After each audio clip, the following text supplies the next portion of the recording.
Welcome to the Whiskey Vault. You okay? I was doing a thing. Do I need to ask? Nah. Okay. Better off not knowing. I'm Rex. I'm Daniel. Damn, y'all! This thing!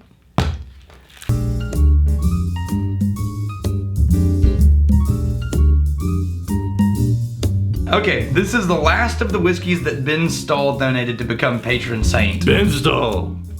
Oh, wait, are we doing another patron saint thing? Well, we've done like 3 for Ben back to back now, so we can if we want. I mean, Ben's pretty patrony. You patron saint of whiskey!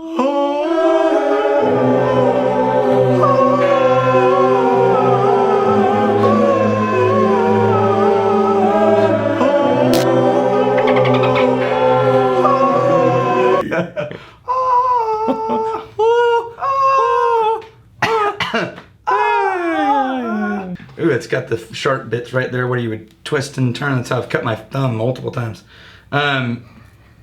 So this is I'm about to say it wrong. Benriach. I just looked this up because you know those things where you have a word wrong in your head and you always know you have it wrong, so you correct it.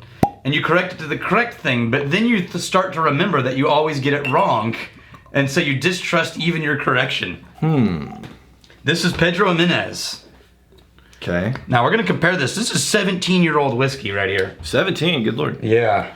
A 17-year-old whiskey, and we got the... Man, the nose on this is pretty damn magnificent. 17 years, distilled 1998. Yeah.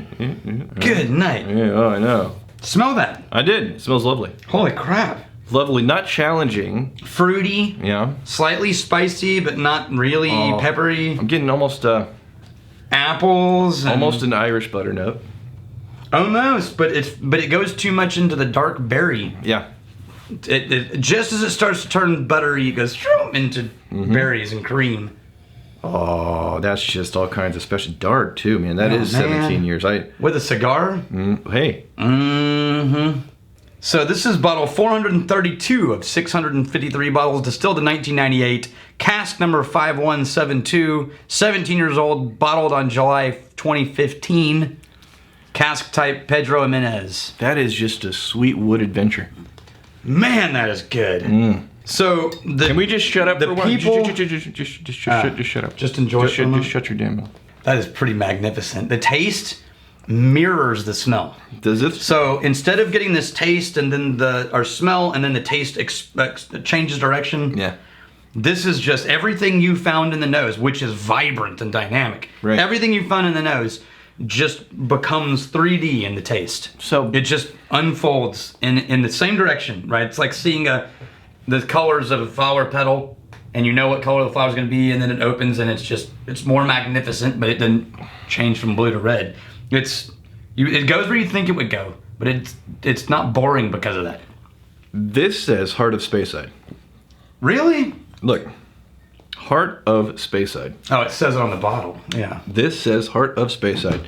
Now, compared to most Speysides, this has a lot more... Way more complexity. Way more complexity. And a lot more barrel note and a lot more spice and pepper. Absolutely. Absolutely. Now, we got to go to a tasting with the master distiller for Benriach, who's also the master distiller now for GlenDronach. I think he's the same guy who does both of them. And now they own GlenGlasso as well. Right? These guys. Okay. Torfa. We did that one. I don't think I had that. So, you want to compare it? We'll compare it. The GlenDronach is a magnificent sherried whiskey, right? It's what Jimmy Legg always says is a better example of good sherried whiskey than Macallan. Okay. Is GlenDronach. Sure. That's the same company owns Benriach and GlenDronach. Yeah, we'll do that. Here's the thing. The only whiskey I've ever had that comes close to this, wait, is the GlenDronach 21 Parliament. Yes. Which is freakishly rare and hard to get. But we happen to have it. We have the 12, but the 12 is not as complex as this. The Parliament, however, I think is, and it's a Pedro Jimenez cask finish. Lovely. Same. Okay, all right. So, and also, another super dark whiskey. Michael McCreary. I'm not an expert on the matter by any stretch, but Regarding your comment about opening a brewery and distillery together to share equipment, storage, barrels, etc., I've been told by local distillers that it's not legal in my state, and I would assume, Man, this is the same whiskey. We aren't the only one. One person can't be an owner of both a brewery and a distillery, and you can't make beer or wine in the same place that you distill. That's in North Carolina, by the way. All right. So he goes on, but State by state type of deal? here's the thing. Now try that. In the smell, it's super close, right? Yeah. But in the taste, this goes way more peaty. So actually, the Parliament and GlenDronach heads more my preferred direction. This is a little bit more honey and fruit. Mm-hmm. This is that briny peat. Mm-hmm. Yeah. Yeah, but they're in the same family, man. Mm-hmm. No question. Wow. Just world class. That really strong honey and wood. Here's the depressing thing. I'm going to say this again. I think we mentioned this before. When Prohibition ended, it didn't end. What actually happened was the feds essentially said, hey, we're not going to make alcohol illegal or police it anymore. However, every single state gets to decide what the hell they want to do, and it's your problem now. So now, hey, states' rights, yay! What did that lead to? Oh, only about like 18 different ways of interpreting liquor laws, all completely conflicting and all just a rat's nest of insanity. And all of them prohibiting growth of distilleries and growth of craft. You know, the irony is, states' rights were originally supposed to be, they have these 50 different states, and it's this grand experiment. Mm-hmm. And whichever state figures it out, then all the other states, like, oh, they figured out, let's do what they're doing. That's not what happened. No, for the most part. Politics got involved. For the most part. So here's what actually happens. What happens is, like in Texas, which is a 3-tier state, you can't make money from any of the 3 tiers, but the government gets to tax all 3 tiers. And so as a whiskey bottle makes its way from the maker to the shelf, it gets taxed multiple times every time it changes hands. 3 times. Right? So guess who's not motivated to eliminate the 3-tiered system? Politicians. Yes, and otherwise, because they have to come up with the tax revenue some other way. Guess who else is not motivated to be like, hey, let's let all these really famous distilleries sell their whiskey to consumers directly and bypass us entirely? Big liquor stores that can afford lobbyists.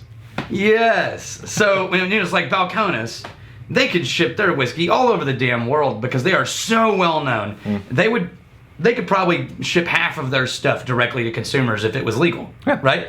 Well, guess who misses out on that? All the distributors and all of the retailers. And right now, Balcones has been really good at investing in the craft retail market and the mom and pops and the smaller liquor stores, so they wouldn't just burn them to the ground. But the point is, it's when you get people like Total Wine and Specs and Twin Liquors involved, and some craft guy is like, hey, let us mail it to our consumers. And they're like, that's funny. And then Specs is like, that's a good one. Here's why that's a horrible idea. Even though it works wonderfully across the pond. Don't look at other countries. No. No. Speaking of crazy conspiracy theories. Oh yeah, and guess who's coming up with it? Unbound Audacious. Yeah, the Canadian whiskey. Unbound Audacious. Crazy conspiracy theory prediction. Highland Park has adopted and renamed their whiskeys with the Viking motif because they're going to drop the age statements altogether. Now, what I think is, like most conspiracy theories, they're based on some grain of reality, but take it way too far. Right? So like, hey, there's this unidentified object that's coming in and out of radar space, and no one's acknowledging it. Fact. Crazy thing. The aliens are invading! Right? Reality. Oh, it's that spaceship that the Chinese made, that it's losing power and its orbit is dropping, and now which happened last week. Yeah, well, or this week. Yeah, this weekend. It burned up over the Pacific Ocean. Right. But if we weren't talking about it, it would look like some big crazy conspiracy. Here's my theory. Hold on a second. So I want to get in front of this path that we've taken the last 10 minutes. Shitting on conspiracy theories? Well, no, the conspiracy theories. Right? Read a book. Really, the people tune in for the channel because it's a nice little oasis, an escape. Mm-hmm. So here's what I think. This is not the path that we're on. Okay. What I think is, it's probably both Unbound Odysseus. Yeah, okay. What I think is that It's a really great marketing strategy that lets them give characters and identity to all of their bottlings. Sure. But by the very nature of rebranding to names and ideas versus years, it opens up the possibilities of no age statement releases. Sure. Now, do I think they're going to replace all age statements with NAS? No. Yeah. But I do think that we'll see more and more new releases from Highland Park that don't have age statements because they're running out of age statement whiskeys and need to buy themselves some time. Sure. So I think it's both. I think you're right. It was a choice made for branding and marketing purposes that will allow them to do some cool shit. But I don't think it's going to kill their 21 or 18 release or the 12 or the... Really? What was that for? That's uncomfortable. Makes me uncomfortable. I'm trying to answer the people's question, Rex. You obviously don't care about the people. Chad, would you do all of us a favor and blur out all? We were getting into a deficit of shenanigans. This is not that channel, man. A deficit of shenanigans. This is not that channel. If I'm here. Do you realize that if this I'm is here. 57% alcohol? Okay. No, it's not screwing around. Holy crap. Yeah. But I would never in a million years have picked up on How that. hard is this to get? This may be worthy. There's only 600 bottles in the world. This may be worthy. Not easy. This may be worthy of the locked cabinet. Oh, this is a locked cabinet, Benriach. Thank you, Ben Right. Stahl. Yes, very good. All right. All right, we're done here. There was one, so they call it, it's like, you should work in the circus because you're clowns or something. Oh, yeah. Cheers. I almost joined the circus a couple weeks back. Just go ahead. I almost did. I almost ran away and joined the circus. It wasn't the actual circus. It was the Renaissance Do they Festival. still have circus? Is that, Yeah. They still do the circus? I think so. I don't know. Let's ask Brian. He probably knows.